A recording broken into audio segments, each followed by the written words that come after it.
Hey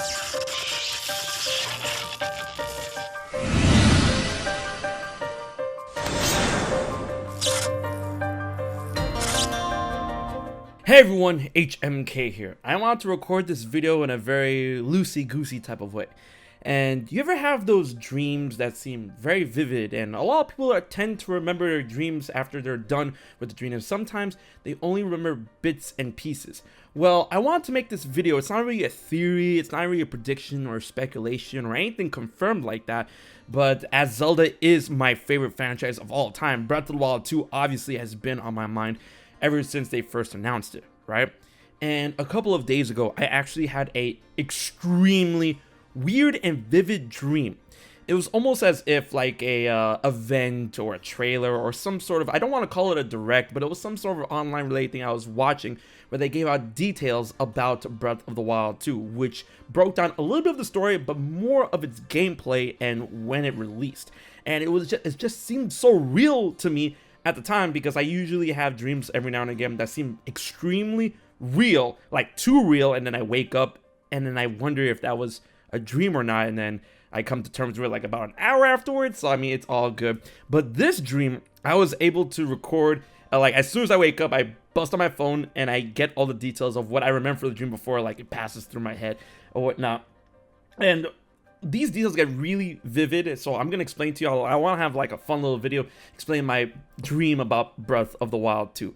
I was not able to see a name, so I mean, I didn't dream of a name or whatnot, but I got a bunch of details I want to share with you guys. And of course, I don't have visual aid because, you know, maybe my drawing skills really suck, and I just don't know. So try to visualize with me. Try to open your imagination up. So let's get into it right now. So the first and foremost thing that I remember from the end of the trailer was that they were breaking down details of the game using like a scroll type of imagery or whatever, and it's like, oh, this, that, this. It showed Link's different actions that you could do in Breath of the Wild 2 and how it separates it from Breath of the Wild 1, whatever. The more important part about that is that at the end, it was like release date, but it wasn't scrolled down yet, right? So then it scrolls, like it was literally a scrolls down in like light. And it was like November 2021. And I was popping off in my dream. And I was like, bro. And then I wake up, I'm like, did I yell or did I yell in my sleep? And then my fiance's there and like, okay, I didn't wake her up. Maybe, whatever. So that's the first thing. That's the last part of the trailer, but I want to say that first. Now, the biggest thing that I want to say is that throughout this trailer, it seemed to have a good emphasis on the arm abilities that Link could do. One of the biggest things that I remember was that Link in Breath of the Wild 2 was capable of a double jump. Now, this double jump it's not as high. It's about as high as the regular jump distance from Link's regular jump, and it was weird because when Link did the double jump, it's like he left behind a type of green after image, the type of green that matches with the arm. So maybe it came from the arm, and left behind a after image of that of Link doing like a flip. The secondary jump was a flip, and it was not that high, so it didn't seem that busted or broken. And then it was breaking down in my dream that the reason why they gave this type of feature is so that Link could achieve the flurry time thing for his bow, like if you were to jump off the horse and then, you know, he does the flip there. So it's like a type of flip that didn't have the horse, but when he flipped, he left behind like a greenish after image of where he was.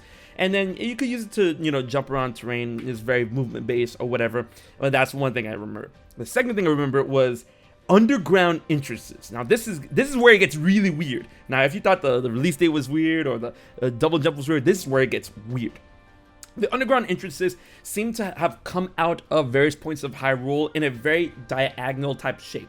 So it's not like the entrances to the underground were like straight down below or like some sort of elevator or some sort of excavation. Like these entrances would just like burst out of the ground like that, right? So like Link will like walk in slanted from various points. Like there was the one point that I saw was after you leave the Great Bridge of Hylia and then you go towards the forest of that area, there was a big like diagonal like opening going along that path, and then Link went down there and that led to the underground. Now the underground did reach a point where it had a loading time, if that's what I remember. I'm like, why would you show a loading time in the game, like a public demo or whatever? And this is now where we get very, very real, and that's why I put the, the lights to be blue. It would not, when Link entered the underground and got to the big point, because of course he would move around the darkness or have like crystals or anything, he would eventually reach a big open underground space. And the way I remember it, it felt so real and vivid and beautiful. It was like this big open space, and in the distance where the walls were, it was like this big blue starry like wall, like this big encompassing space like area. It kind of looked like a starry sky, but you could tell it was underground. You could tell that's like in the distance that's a wall, it's above ground stuff. So imagine like in Minecraft when you go down into like mining and stuff, and then you break down a wall and you find this big open expansive area. That's kind of like what the area in terms of how big, vast it was, but like the scenery was very blue, it was very dark, it was very starry, it was magnificent. It was like almost like its own little pocket galaxy where you would just like float around in space or whatever. But then the solid ground that Link was on was water, right? So it was like very bright, intensive blue sparkles from the distance. So like, remember how what the ice cavern looked like in Ocarina of Time before Ocarina of Time 3D? Imagine that, but times a million, right? And then the water the floor he would walk on would be water, but I mean it's not like pure water reflection. Like you could tell like, oh, there's rock underneath the water, but like it was like a little bit of water and whatnot, and he would just run around there. Now in like it like jumped from A to B while still in this open space. It seemed that there is this other character that was like some sort of like guide towards the underground areas that would assist Link and Zelda. And Zelda was there, and this underground guide guy was there, like leading you to the path and saying that, oh, there's much secrets in Hyrule buried in the ground and stuff, and this is just one of the areas. And the dude looked a lot like the old man from the original Breath of the Wild. And of course, that turned out to be King Rome, which is Zelda's father.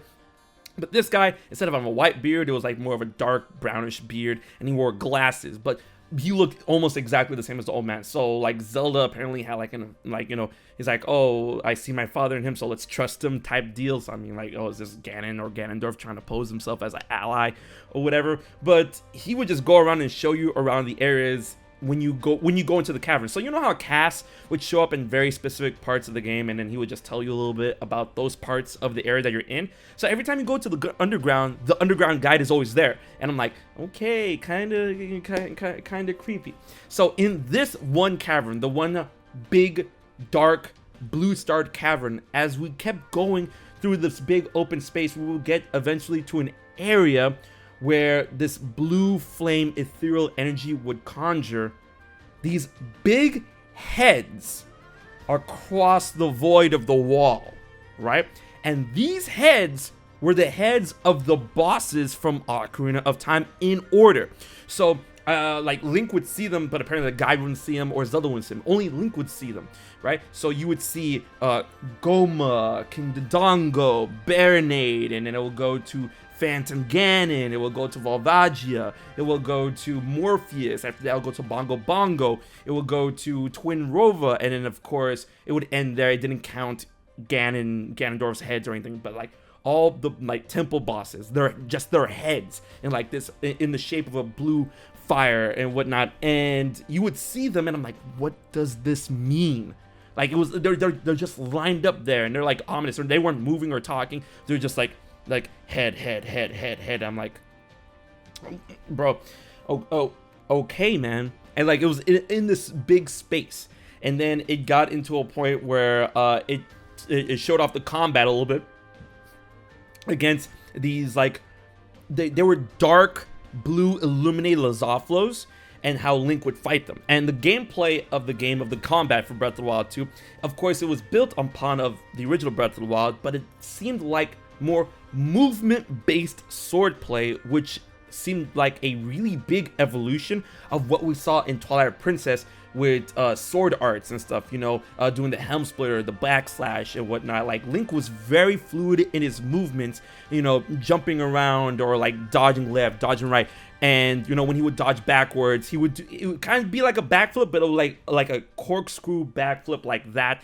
And then if you press the attack button while he's doing that backflip, then he would just run up. So it was very weird contextual combo-like combat that seemed to have a little bit of flavor from Hyrule Warriors. Just a little bit. Not too much, not too actiony, but something strengthening up. Like, Link was definitely upped at this point.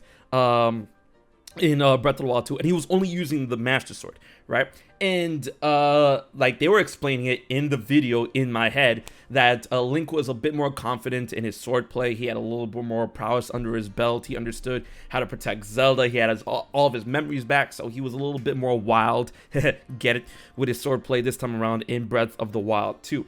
And that, and the last thing that I remember before the release date type thing was that with Link's arm, and the reason why it's green is that Link's arm within attacking or combos or like an equipable magic or whatever, the green arm, that specific arm, would help him, like assist him in using wind-based, like not attacks, but movement. Like Link was able to like push an enemy or just like he went like this and the wind went that way, or he went like this and the wind went up in order to set up his enemies. Like I remember watching the video, like he went like this and a gust of wind came up, the enemy got shot up, and then Link turned on his bow and then just like shot him in the air while he was defenseless, because what is the enemy gonna do? He can't counterattack or move when that happens, right? And then the way that they were explaining it is that there are various arms that would give you different abilities that were likened to that